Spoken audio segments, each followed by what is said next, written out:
cara meninjau ulang kebiasaan dan membuat penyesuaian. Pada 1986, Los Angeles Lakers memiliki salah satu tim bola basket paling berbakat yang pernah terbentuk. Tapi mereka jarang dikenang karena hal itu. Tim itu mulai musim kompetisi NBA 1985 sampai 1986 dengan rekor 29-5 yang menakjubkan. Para ahli berkata, "Kami mungkin tim terbaik dalam sejarah bola basket," kata pelatih kepala Pat Riley. Usai musim kompetisi berakhir, sungguh di luar dugaan. Lakers tersandung-sandung dalam pertandingan final 1986 dan kalah di Western Conference Final, tim terbaik dalam sejarah bola basket, bahkan tidak berhasil ikut dalam kejuaraan NBA. Setelah pukulan itu, Riley tidak mau lagi mendengar tentang betapa berbakat pemain-pemainnya dan seberapa menjanjikannya tim yang dipimpinnya. Ia tidak ingin melihat kilau-kilau kecemerlangan itu disusul dengan penurunan performa. Secara bertahap, ia ingin Lakers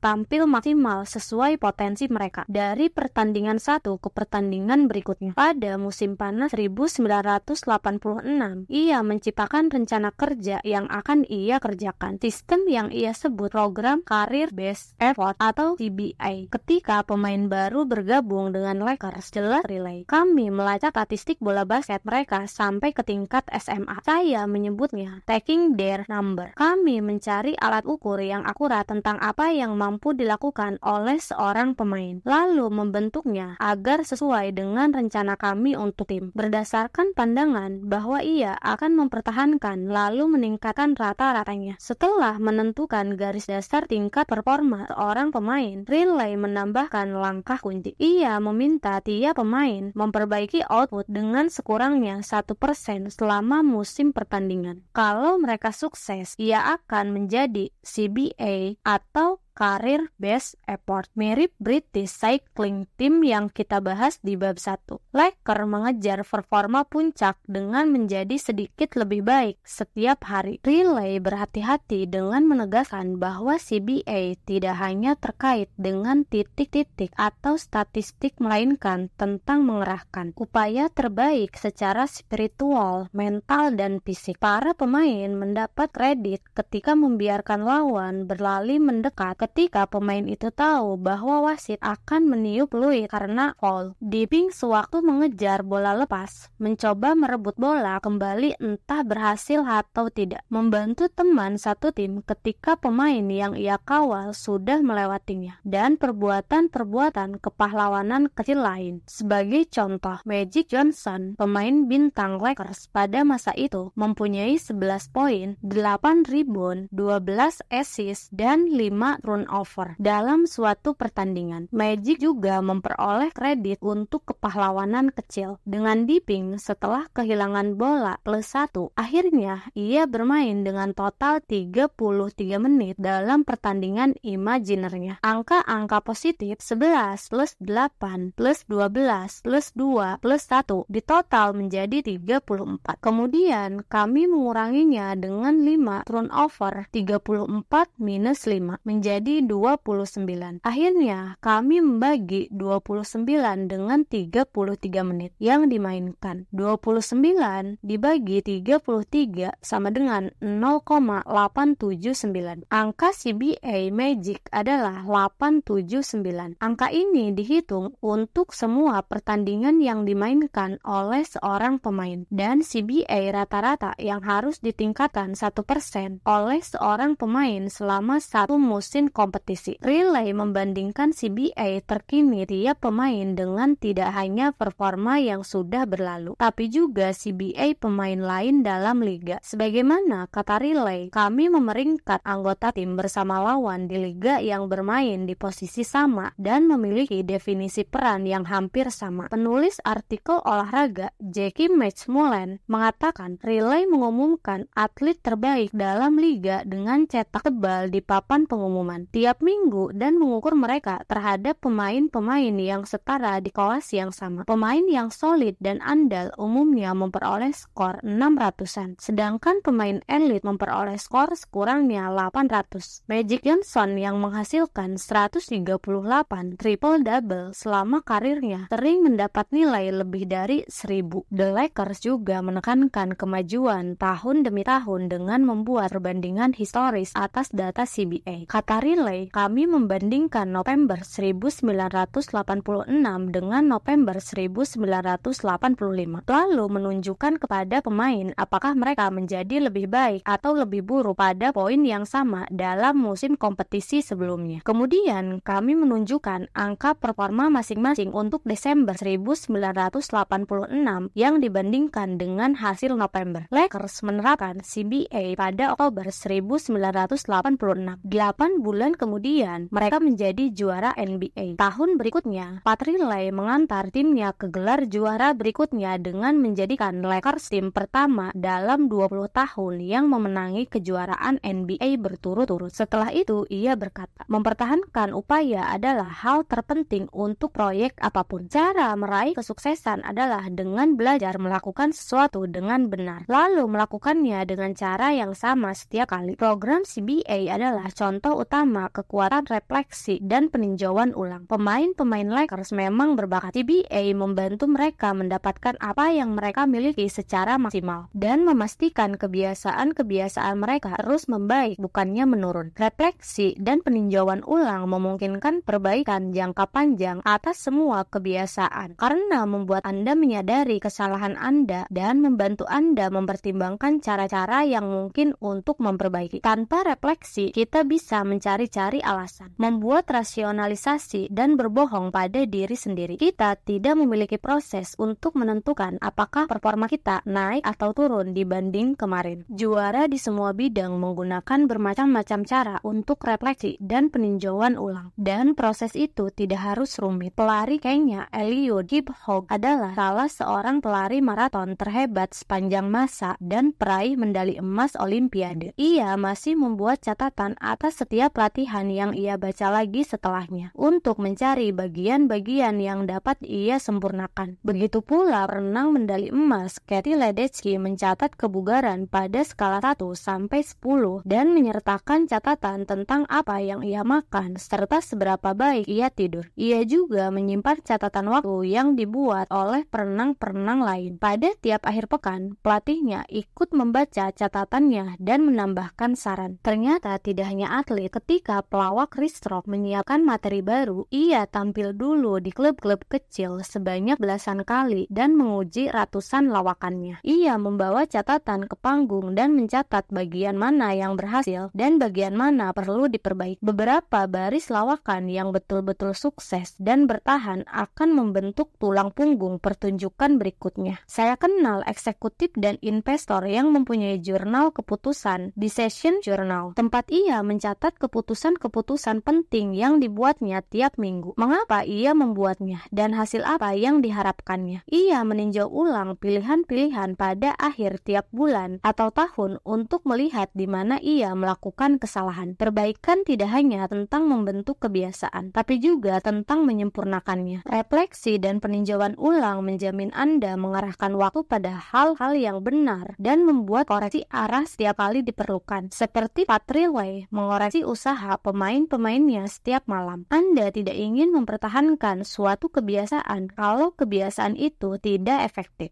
Secara pribadi, saya menerapkan 2 cara pokok untuk refleksi dan peninjauan ulang. Tiap Desember, saya membuat ulasan tahunan, annual review, untuk mencermati kiprah saya selama setahun yang baru berlalu. Saya menilai kebiasaan-kebiasaan saya selama tahun itu dengan menghitung berapa banyak artikel yang saya terbitkan, berapa banyak olahraga yang saya kerjakan, berapa banyak tempat baru yang saya kunjungi, dan sebagainya. Kemudian, saya merenungkan kemajuan atau kemunduran saya dengan menjawab 3 pertanyaan berikut. 1. Apa yang berjalan dengan baik tahun ini? 2. Apa yang tidak berjalan dengan begitu baik tahun ini? 3. Apa yang saya pelajari dari hal itu? 6 bulan kemudian, ketika musim panas tiba, saya membuat apa yang disebut laporan integritas, integrity report, seperti semua orang lain. Saya melakukan banyak kesalahan. Laporan integritas membantu saya menyadari di mana saya salah dan memotivasi saya untuk kembali ke jalur semula. Saya menggunakannya sebagai kesempatan untuk menghayati kembali nilai-nilai pokok saya serta mempertimbangkan apakah saya sudah hidup dengan cara yang sesuai. Inilah saatnya saya merenungkan identitas saya dan bagaimana saya dapat berusaha menjadi tipe orang yang saya inginkan. Laporan integritas tahunan saya menjawab 3 pertanyaan berikut. 1. Apa nilai-nilai pokok yang menggerakkan hidup dan kerja saya? 2. Bagaimana saya hidup dan bekerja dengan integritas sekarang ini? 3. Bagaimana saya dapat menetapkan standar lebih tinggi pada masa mendatang? Kedua laporan ini tidak memakan waktu lama, hanya beberapa jam setiap tahun, tapi merupakan saat-saat yang sangat penting dalam rangka penyempurnaan. Laporan-laporan ini mencegah penurunan bertahap yang terjadi ketika perhatian saya berkurang. Laporan-laporan ini menjadi pengingat tahunan untuk meninjau kembali identitas yang saya dambakan dan mempertimbangkan bagaimana kebiasaan-kebiasaan saya membantu saya menjadi sosok orang yang saya inginkan. Laporan-laporan itu menunjukkan kapan saya harus mengupgrade kebiasaan-kebiasaan saya dan mengambil tantangan baru, serta kapan saya harus berjuang keras lagi serta berfokus pada hal-hal mendasar. Refleksi juga dapat memberi kita perspektif yang benar. Kebiasaan sehari-hari berperan besar karena strukturnya yang kompleks, tapi terlalu mencemaskan pilihan sehari-hari itu seperti melihat diri dalam cermin pada jarak yang terlalu dekat. Anda dapat melihat setiap cacat dan melupakan gambaran yang lebih besar. Umpan baliknya bisa terlalu banyak. Sebaliknya, tidak pernah meninjau ulang kebiasaan sama seperti tidak pernah bercermin. Anda bisa tidak menyadari kesalahan-kesalahan yang mudah diperbaiki, noda kecil pada kemeja Anda, sisa makanan pada gigi Anda. Umpan baliknya bisa terlalu sedikit. Refleksi dan peninjauan ulang secara berkala itu seperti bercermin pada jarak mengobrol yang normal. Anda dapat menyaksikan perubahan-perubahan penting yang harus dilakukan tanpa kehilangan gambaran yang lebih besar. Yang diinginkan adalah memandang sebuah gunung secara keseluruhan, bukan terobsesi pada tiap puncak dan lembahnya. Akhirnya, refleksi dan peninjauan ulang menawarkan waktu yang ideal untuk melihat kembali aspek-aspek paling penting dalam perubahan perilaku identitas.